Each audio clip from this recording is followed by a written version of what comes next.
Bienvenue à tous, on met le journal sur pause.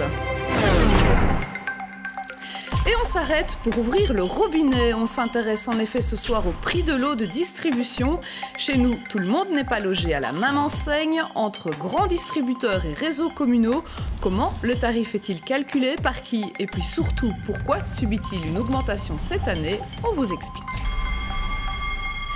Mesdames, Messieurs, bonsoir. Ce week-end se terminent les journées de l'eau en Wallonie. À cette occasion, nous avons voulu en savoir plus sur celle qui est la plus proche de nous, l'eau du robinet.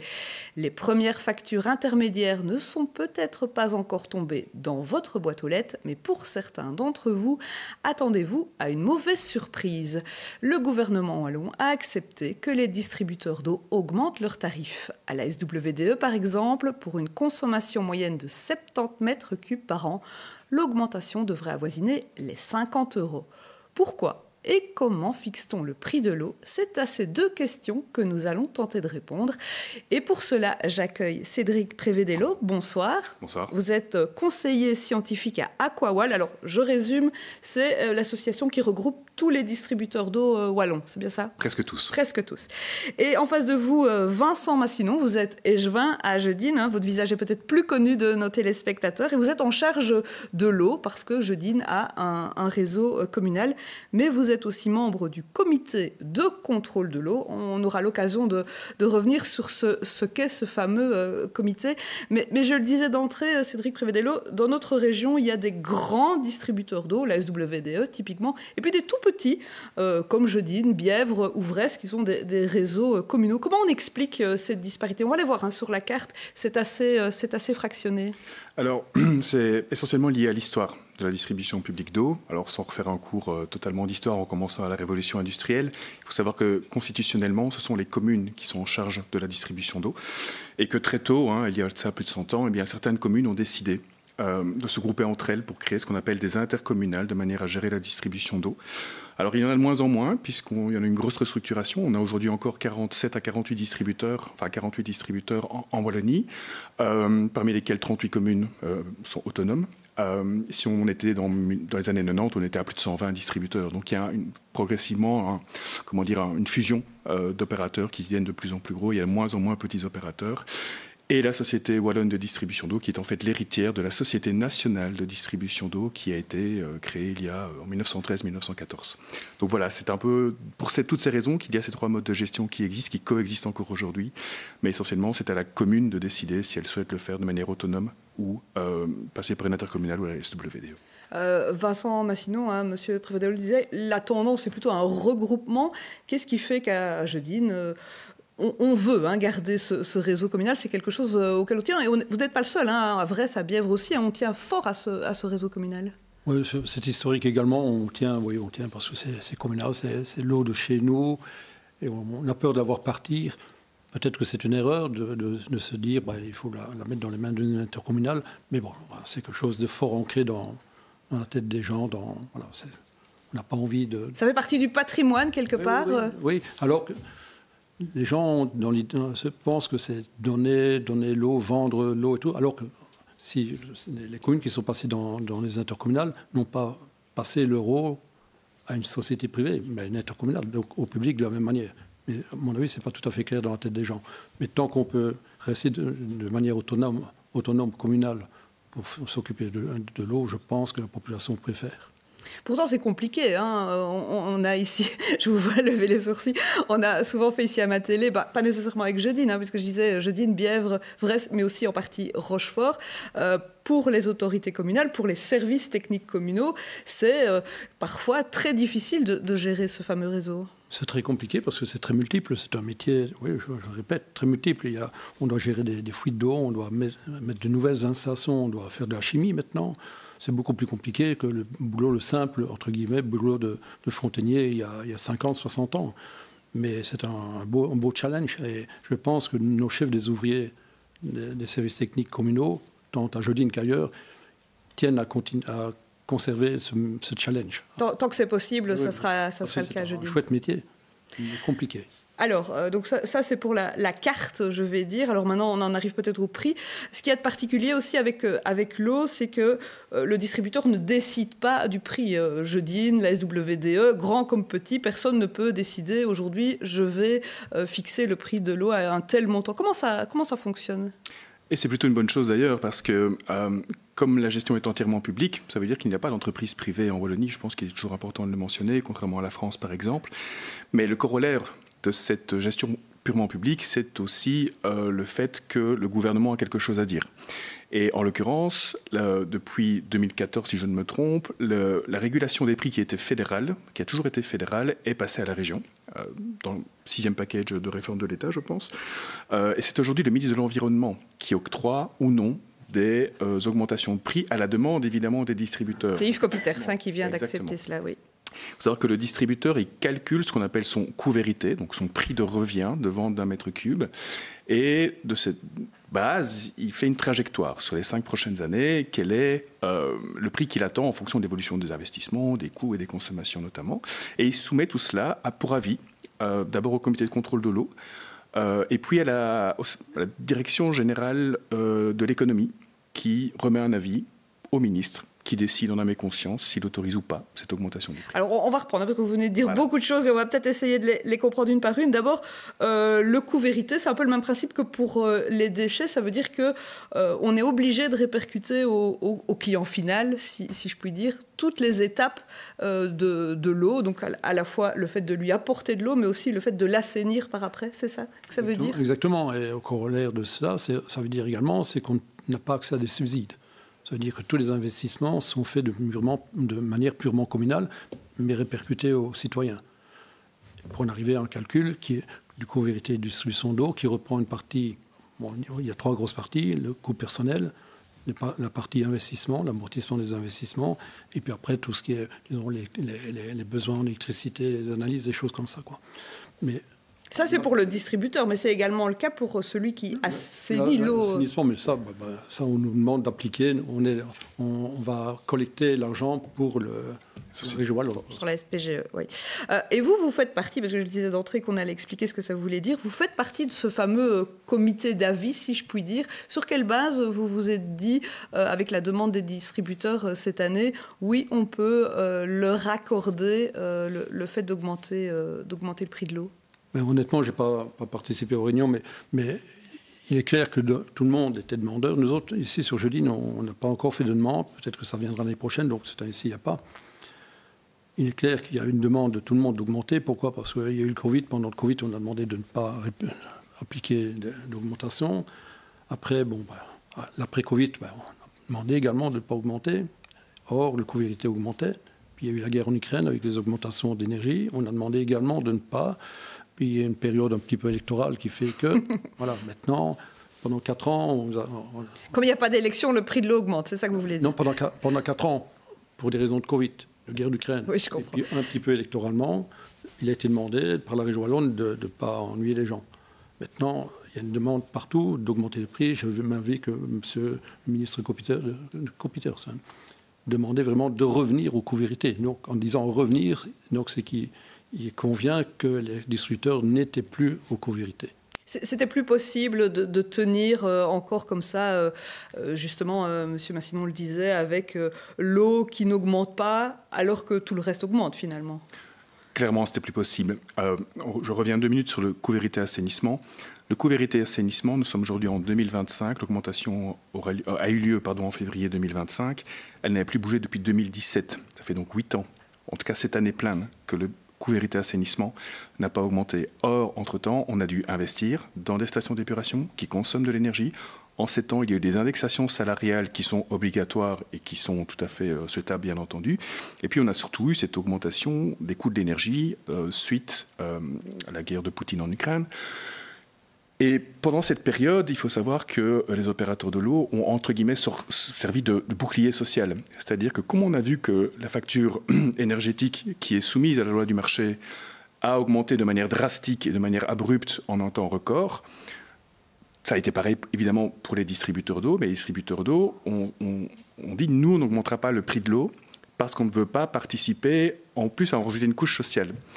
Bien, maintenant on est 2 à 3 années plus tard, il faut quand même que nous aussi, à un moment, on puisse répercuter nos frais, parce qu'on a des salaires à payer, on a des factures de fournisseurs à payer. Et aujourd'hui, il y a un autre facteur qui joue également, c'est qu'on n'a jamais eu aussi peu de ventes d'eau du robinet. C'est-à-dire que la consommation d'eau potable n'a jamais été aussi faible qu'en 2023.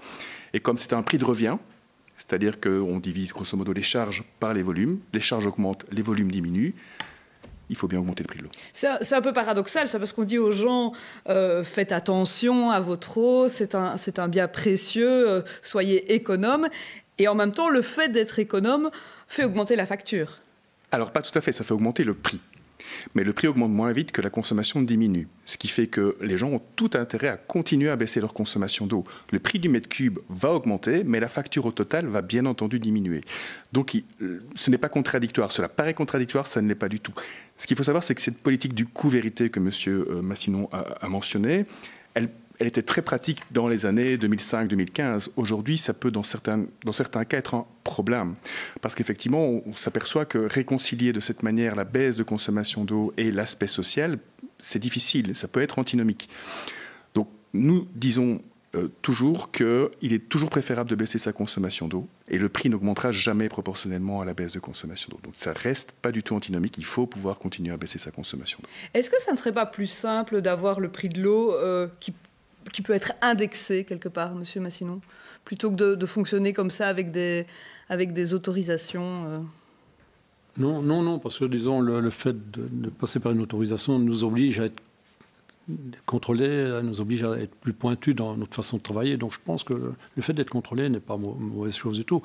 Si vous racontez que c'est perturbant pour la population de devoir payer à la limite plus cher de l'eau alors que tout le monde fait des économies, c'est vrai que c'est perturbant. C'est comme pour les poubelles, la couverture poubelle. Donc la population ne comprend pas toujours bien. Tiens, tout compte fait, je paye plus. Alors que je fais des efforts. Au mètre cube. Par facture finale, alors que je fais des efforts. Et il est clair que la population fait des efforts. Chez nous, en zone agricole, en plus que la population, on va dire, le bétail a fait des efforts en ce sens énormément d'agriculteurs ont foré des puits. Dans un premier temps, ça m'ennuyait un petit peu. Je me dis, tiens, on fait des picots sur les nappes phréatiques, c'est peut-être pas le top. Mais au final, en tant que distributeur d'eau, producteur d'eau, je me dis... Ça fait moins de tension sur... C'est autant d'eau qu'on ne doit pas amener dans nos villages. Et les grandes exploitations agricoles qu'on a, quand il y a une ferme avec 300 bêtes qui a son puits, ça fait autant. Une vache, elle boit quasiment autant qu'un homme par jour quand elles sont rentrées à l'étable. Donc ça veut dire un paquet d'eau en moins à porter. Mais c'est un fait que c'est ennuyeux.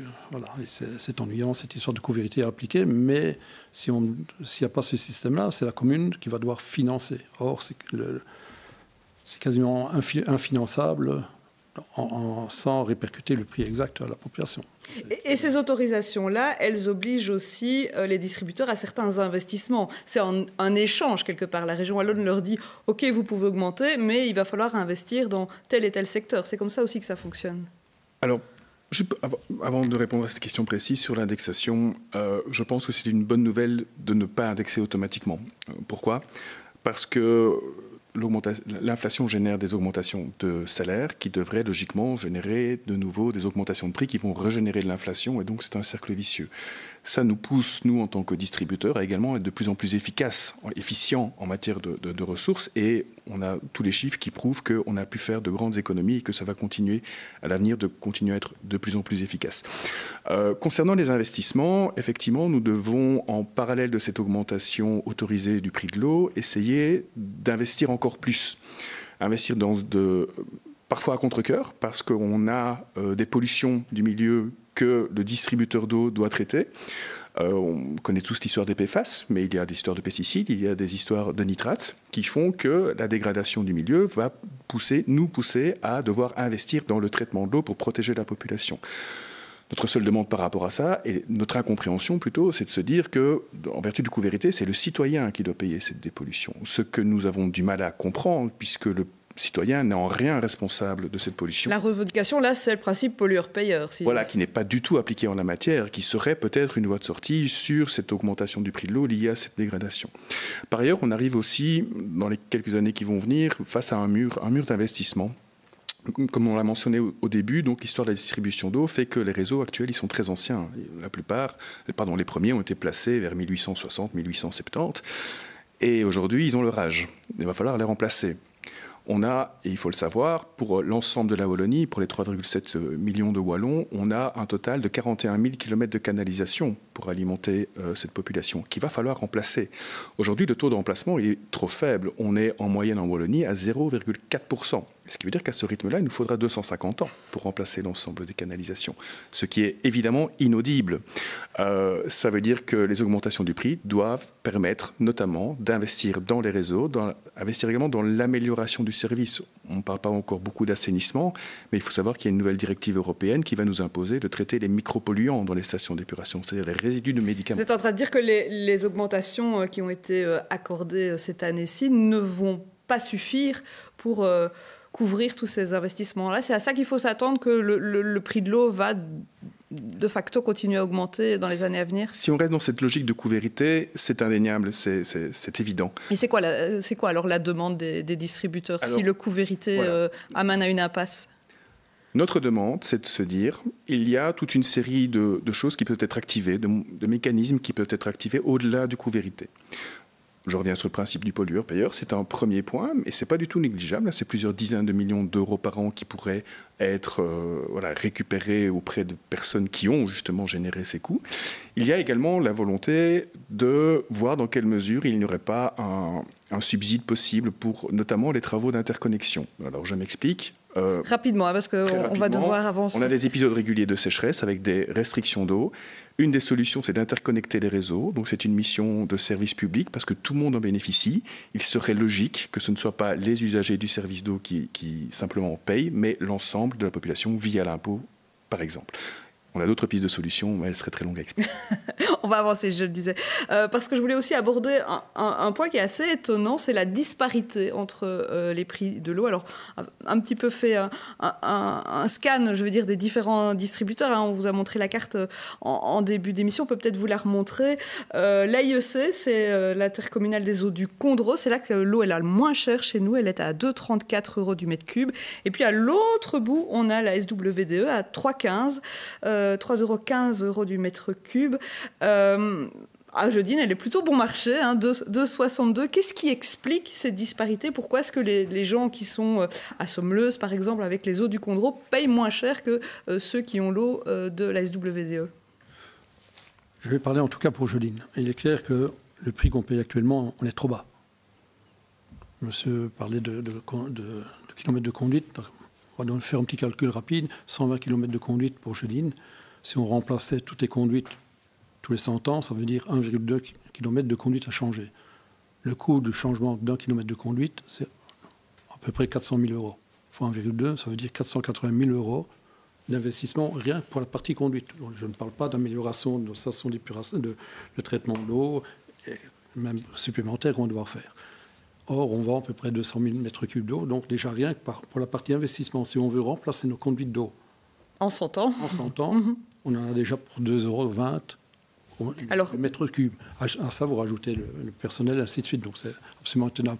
Pourquoi nous autres, on est plus haut, par exemple, que le Condro? Je pense que c'est lié à la densité de population. C'est-à-dire que si on était dans une région où nos 120 km de conduite d'eau était regroupé... Non, et approvisionné 10 fois plus que nos 4500 habitants, le coût, la répercussion du mètre cube serait d'autant. Plus les gens sont dispersés sur le territoire, plus ça vous coûte évidemment. Au moment où il y a beaucoup de conduites d'eau, pas beaucoup de personnes, tandis que même conduite d'eau dans une ville avec 4 grands immeubles, vous voyez la différence exactement. Et ça, c'est le problème des petites communes rurales comme les nôtres. C'est ça que je pense qu'une des pistes également, pour sortir de ce problème qui va amener un vieillissement des conduites d'eau, à une impossibilité de les remplacer suffisamment, c'est qu'il y a un subside, une aide qui vienne de la région, de l'Europe, je ne sais pas où, mais... C'est ce dont parlait M. Prévédello. C'est impossible de tenir. On va avancer parce que vous êtes très bavard et l'émission va devoir se terminer. C'est passionnant. Je voulais quand même faire un petit point parce qu'on a parlé d'augmentation depuis le début de l'émission. Alors on sait la vie n'est facile pour personne, mais des gens pour qui c'est encore plus difficile. Il y a des possibilités d'aide en cas de difficulté de paiement, mais il n'y a pas de tarif social pour l'eau, comme il peut y avoir pour l'énergie par exemple. Et pour des bonnes raisons, il n'y a pas de tarif social de l'eau. Et je vais rapidement l'expliquer. Le choix qui a été fait par le gouvernement wallon depuis 2004, c'est non pas de faire un tarif social comme pour l'énergie, mais d'avoir un fonds social de l'eau. C'est-à-dire que la personne en difficulté de paiement peut se rendre à son CPS pour obtenir une aide, une ristourne sur sa facture d'eau, dont les fonds proviennent d'ailleurs de la facture d'eau, puisqu'on est à 3 centimes d'euros du mètre cube. Chacun cotise un petit peu pour ce fonds. Ce qui nous fait à l'échelle wallonne environ 4 millions d'euros par an, dont 3,6 millions disponibles pour les ristournes de facture d'eau. Et c'est un point très important parce que depuis quelques années, ce fonds social de l'eau est sous-utilisé. Alors on sait qu'il y a beaucoup de difficultés de paiement, il y a de l'argent disponible et pourtant on sous-utilise. Donc on a du mal à comprendre et on travaille régulièrement avec les CPS, la fédération des CPS, le secteur associatif, pour essayer de faire en sorte que ce fonds soit correctement utilisé. Après, je voudrais quand même relativiser les difficultés de paiement parce qu'il faut savoir qu'une facture d'eau, dans le budget d'un ménage, c'est environ 1%. C'est-à-dire, dit autrement, 99% du budget d'un ménage n'est pas destiné à l'eau. Donc, c'est un point important.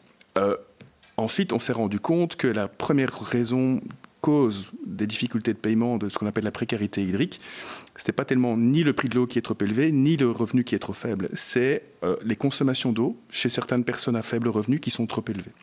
Et donc, nous avons comme piste d'amélioration de faire en sorte d'améliorer la technique chez les gens, les installations, les fuites, travailler sur les comportements, ce qui nous permettrait à nous d'utiliser correctement ce fonds social de l'eau, d'aider beaucoup plus les personnes en difficulté et par là on espère vraiment mettre fin à cette précarité hydrique qui est inaudible dans un pays comme le nôtre. Alors on va résumer vite parce qu'il va falloir passer à Showcase. Donc si on a un problème avec sa facture d'eau, c'est auprès du CPS, Vincent Massinon, qu'il faut s'adresser. Dans un premier temps, au niveau de la commune qui peut faire un étalement de paiement, mais si vraiment il y a un problème, on peut aller se rendre au niveau du CPS. Il y a quand même un petit côté social normalement, c'est-à-dire que dans la facture d'eau, les premiers mètres cubes sont facturés à un prix plus bas, plus inférieur. D'où l'idée de faire attention aux fuites et à ces comportements. Mais malheureusement, on se rend compte que bien souvent les problèmes vraiment de paiement sont liés à des surconsommations d'eau parce que certaines personnes ne se rendent pas compte qu'une chasse d'eau, ça représente un paquet de mètres cubes d'eau, des choses comme ça, n'utilisent pas bien l'eau. La gaspille, donc, nous l'utilité de vraiment former. Il y a un travail qui va être fait. Ce travail va dans ce sens-là d'éduquer, d'apprendre, éduquer, j'aime pas trop ce nom-là, mais d'apprendre les petits gestes qui sauvent. C'est des petits gestes qui représentent énormément de mètres cubes et qui se voient directement sur la facture d'eau à la fin. Eh ben merci, on va terminer là-dessus. Merci à tous les deux d'être venus. On rapouille sur Play pour la suite de notre programme et comme prévu, Showcase qui va vous rincer les oreilles avec Bulldozer and the Machine Guns.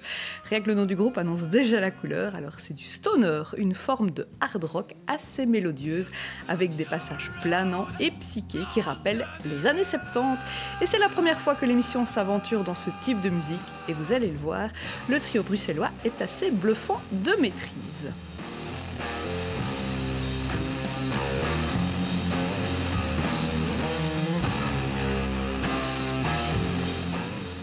L'info, quant à elle, se poursuit évidemment sur notre site internet et nos réseaux sociaux. Merci d'avoir choisi Ma Télé pour vous informer. Passez une excellente soirée. À bientôt.